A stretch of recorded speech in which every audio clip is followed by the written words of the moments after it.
सच में बिहार अजब गजब है, क्योंकि जब पूरी दुनिया पुराने साल की विदाई में केक काट रही थी, आतिशबाजी की रोशनी में नया साल मना रही थी, उसी वक्त बिहार के मुंगेर में नए साल का स्वागत कुछ बिल्कुल अलग अंदाज में किया गया। यहाँ न डीजे था, न पटाखों की गूंज, बल्कि पूरे रीति रिवाज के साथ साल 2025 की शव यात्रा निकाली गई। जी हाँ, मुंगेर के बरियारपुर थाना क्षेत्र में नेशनल हाईवे 80 पर बच्चों ने 2025 की प्रतीकात्मक अर्थी सजाई।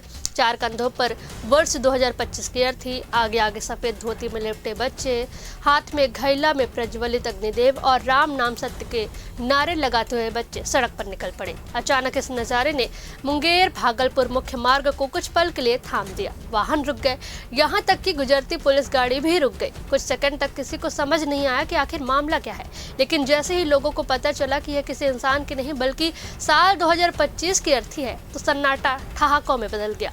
लोग हंसते हंसते पेट पकड़ते नजर आए। बच्चों ने पूरे विधि विधान के साथ वर्ष 2025 का दाह संस्कार किया और फिर उत्साह के साथ नववर्ष 2026 का स्वागत किया। मानो बच्चे बीते साल की परेशानियां, तकलीफें और कड़वे अनुभव अग्नि के हवाले कर नए साल से नई उम्मीदें जोड़ रहे हों।